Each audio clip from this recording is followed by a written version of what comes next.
3, 4. Welcome to Wallingford, Seattle, and the first episode of 40 People, 40 Days. I'm Jenny Pell, and this is the first weekend of our 9-month urban permaculture design and hands-on skills intensive, exploring a whole new approach to permaculture education. We'll be building diverse skill sets, stepping into new roles as innovators and stewards of our resilient city, and creating thriving local economies. We're jumping hands first into the implementation and everyday practice of permaculture. Join us on this journey of 40 people, 40 days, and learn alongside our students as we design a village in the city. So here we are in my backyard in Wallingford, and it's day one of our urban permaculture design course. And right now the students are doing several different projects. We're sheet mulching, so we're preparing beds to grow vegetables, and getting the microorganisms in the soil sort of kick-started by putting in manures and blocking out the grass. And we're going to cover that up for a month until we plant it. Take the fork and get it in there, and then if you can if it's soft enough, get it a little deeper and just give it a wiggle. We just put down the compost layer with the manures and the stuff out of the green cone. We aerated the soil, and now we're gonna water it really well so that all this juicy stuff goes down into the soil. So why are we putting the cardboard on top of the dirt? Well, this is gonna block out the sunlight so the grass won't grow anymore. This just decomposes really fast. Okay, so the dirt is going to cover up the cardboard, and then it'll help the cardboard to decompose. And then when we come back next month, this will be almost ready to plant. We'll be planting into this next month. Both times. Both times. We had a pile of aged horse manure or aged cow manure. Okay, that looks terrific, you guys. Okay, so let's do it again over here. Next.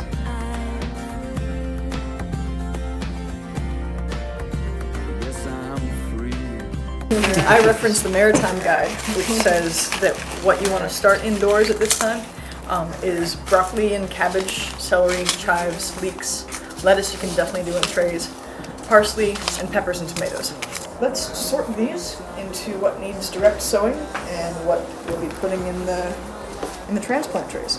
What she sorted out over here was celery, basil, and tomatoes for indoors. And we've got arugula and lettuce that could go kind of either or. Mycelia are fungi that work symbiotically with the roots of the plants. There are some really cool studies done even by 10-year-olds that show that seeds that are planted with mycorrhizal, it's called inoculant, grow much bigger, much faster, and much healthier, and are more resistant to disease. What's in here is a mix of this loamy topsoil blend we've got that's got sand in it already, which is nice, and some bark and some manure. So what I'm doing here is making sure that there'll be room for the water to drain out as we water these seedlings in here. Yeah. Here we've got baby cabbage. They're called pixie. They only get that big, so just a palm-sized little head. Inch by inch, row by row, someone bless these seeds I sow. Someone warn them from below till the rains come tumbling down.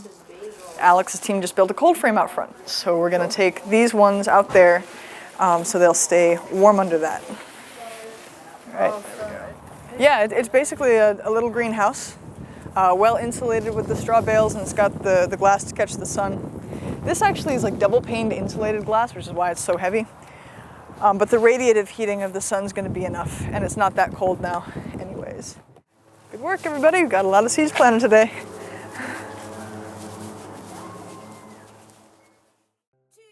Today we're going to be doing a hugelkultur bed.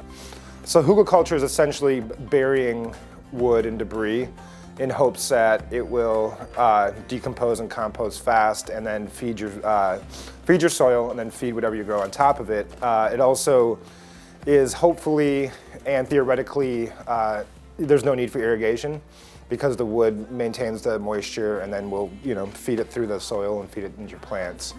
It's permaculture mimicking nature at its best.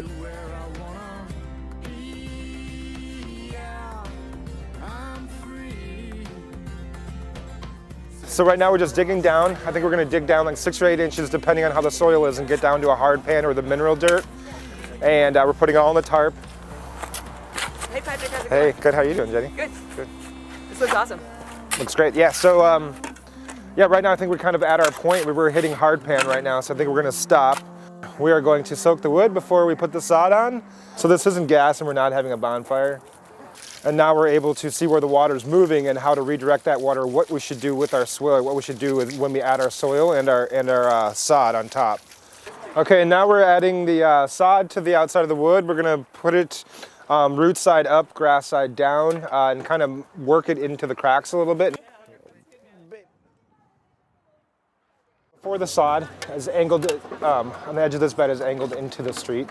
So the water was just sheeting and running off into the storm drain and eventually into the Puget Sound and Lake Union. We put in sand and rocks to hopefully permeate some more of this water and allow the water to stay in this landscape.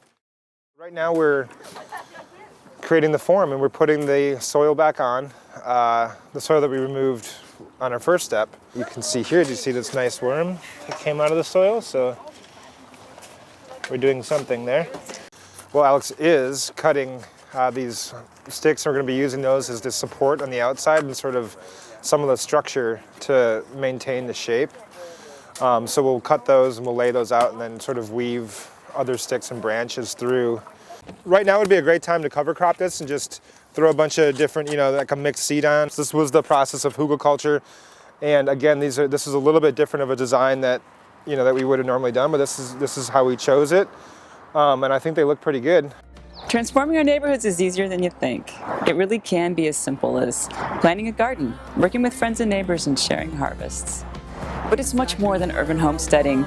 It's creating jobs and starting small cottage industries, partnering with our cities for enduring solutions at the neighborhood scale. Thanks for watching, and we really hope you'll come back for 8 more episodes as we grow, build, and eat our way through 3 full seasons of urban permaculture.